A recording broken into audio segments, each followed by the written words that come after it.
السلام علیکم O level students, آج ہم کریں گے ایک تقریر، اور ہماری تقریر کا جو ٹاپک ہے وہ کچھ یوں ہوگا کہ آپ کو اسکول کی اسمبلی میں کسی تہوار کے حوالے سے تقریر کرنے کا موقع دیا گیا ہے۔ آپ نے کسی تہوار کے حوالے سے تقریر کرنی ہے۔ وہ تہوار عید الفطر کا ہو سکتا ہے، عید الاضحیٰ کا بھی ہو سکتا ہے، کرسمس ہو سکتا ہے، یا کسی بھی اس نوعیت کا تہوار جس کو سب لوگ مل کر مناتے ہیں۔ تو اس حوالے سے آج ہم تقریر دیکھیں گے کہ ہم نے اس میں کیا لکھنا ہے، تو اس بارے میں آج ہم بات کریں گے۔ جناب صدر، معزز اساتذہ کرام اور میرے ہم مکتب ساتھیوں، السلام علیکم۔ آج میں جس موضوع پر آپ سے مخاطب ہوں وہ ہے عید الاضحیٰ، جو ہمارے ملک میں نہایت جوش و خروش کے ساتھ منائی جاتی ہے۔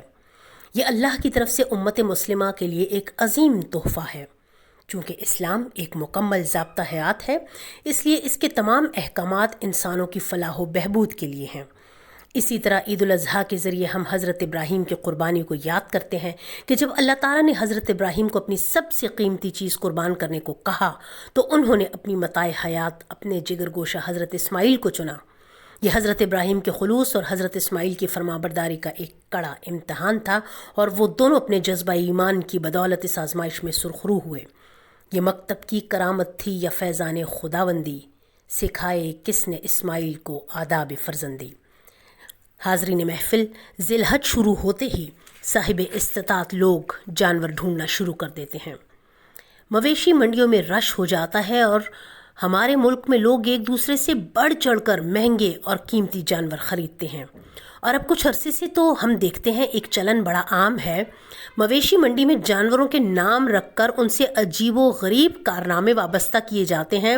مثلاً فلاں جگہ سے آئی مشہور ریشمہ روزانہ 10 کلو دودھ، 2 کلو بادام، 1 کلو پستہ، 1 کلو کاجو کھاتی ہے، اور قیمت 5 لاکھ 10 لاکھ بتاتے ہیں۔ اسی طرح مشہور و معروف ناموں کے ساتھ بکرے بھی مارکیٹ میں لائے جاتے ہیں جن کی لاکھوں روپے قیمت رکھی جاتی ہے۔ اور اب تو اکثر ایسے جانوروں کو سرکس کے طور پر قنات لگا کر اس کے اندر ان جانوروں کو بند کر کے ان پر ٹکٹ بھی لگا دیتے ہیں مویشی منڈیوں میں، اور لوگ ان کو دیکھنے کے لیے ایک دوسرے سے آگے بڑھ چڑھ کر جاتے ہیں۔ حالانکہ قربانی کا اصل مقصد کچھ اور ہے، اسی لیے اللہ نے فرمایا، مجھے نہ تو قربانی کا گوشت پہنچتا ہے نہ خون، بلکہ تمہارا تقویٰ پہنچتا ہے۔ جناب صدر، قربانی کا اصل مقصد ان لوگوں کا احساس پیدا کرنا ہے جو کم وسائل رکھتے ہیں، جنہیں اچھا کھانا میسر نہیں۔